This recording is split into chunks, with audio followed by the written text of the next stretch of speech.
लोगों को स्वस्थ रहने के लिए जागरूक करने और पारंपरिक चिकित्सा पद्धति को बढ़ावा देने के लिए केंद्र सरकार ने राष्ट्रीय आयुष मिशन को 2026 तक बढ़ा दिया है। 2023 तक देश भर में 12,000 से अधिक Ayush health and wellness centre खोले जाएंगे ताकि लोगों को उनके घर के पास ही आयुष चिकित्सा पद्धति का लाभ मिल सके। इन केंद्रों पर लोगों को स्वस्थ रहने पर जोर दिया जाएगा। किस तरह गांव के लोगों को फायदा मिल रहा है, Ayush health and wellness centre से ये रिपोर्ट देखिए। फरीदाबाद जिले के जसाना गांव का ये Ayush health and wellness centre आसपास के गांव के लोगों के लिए वरदान साबित हो रहा है। छोटी छोटी बीमारी हो या कोई सलाह लेना, गांव के लोग इस आयुष सेंटर पर आना नहीं भूलते। Ayush health and wellness centre में डॉक्टर न केवल बीमारियों की पहचान कर इलाज करते हैं, बल्कि लोगों को निरोग रहने की विशेष सलाह भी देते हैं। यही वजह है कि आयुष सेंटर में सुबह सुबह योग सत्र का भी आयोजन होता है। जब से मैं आयुर्वेदिक दवाई ले रहा हूँ और मेरा परिवार भी जो है आयुर्वेदिक दवाई ले रहा है, इससे मुझे बहुत फायदा मिला है। जब से ये दवाई खानी शुरू करी है, अब जब तक मेरी तबीयत ठीक है, नहीं मेरे पहले बहुत ज़्यादा बीपी हाई हो जाता, अब मैं बिल्कुल ठीक हूँ, दवाई खा रही हूँ। जसाना गांव का ये सेंटर अकेला नहीं है। इस साल के आखिर तक देश में ऐसे 4,000 से अधिक सेंटर खुलेंगे।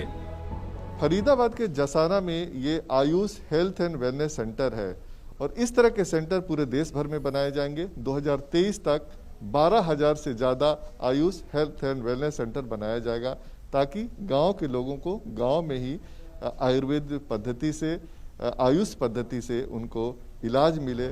इस सेंटर में पोषण, आर्थराइटिस, बुजुर्गों की देखभाल सहित 8 तरह की बीमारियों की इलाज की सुविधा होगी। मस्कुलोस्केलेटल डिसऑर्डर्स है, ऑर्थो आर्थराइटिस है, फिर पैलिएटिव केयर को हम स्ट्रेंथ देंगे, फिर जेरियाट्रिक केयर को भी हम कंट्रोल करेंगे इसमें।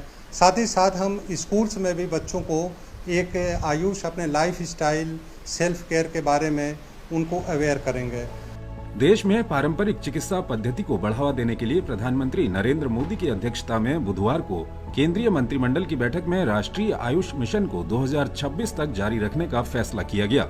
इसमें कुल 4,607 करोड़ रुपए खर्च किए जाएंगे, जिसमें केंद्र 3,000 करोड़ रुपए खर्च करेगा और राज्य 1,607.30 करोड़ रुपए खर्च करेगा।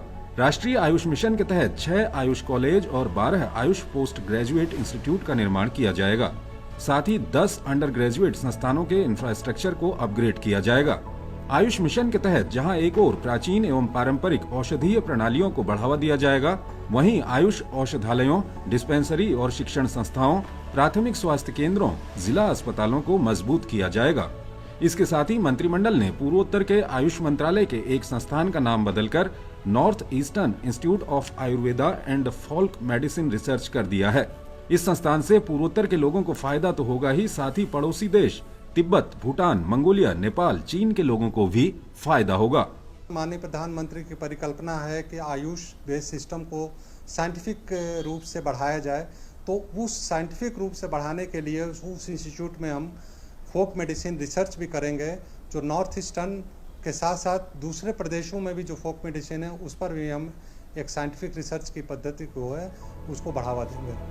2014 में जब आयुष मंत्रालय बना था तो 2014 से 2020 तक आयुष मिशन का पहला फेज सफलतापूर्वक चला और ये दूसरा फेज पारंपरिक चिकित्सा पद्धति को जन जन तक लोकप्रिय करेगा।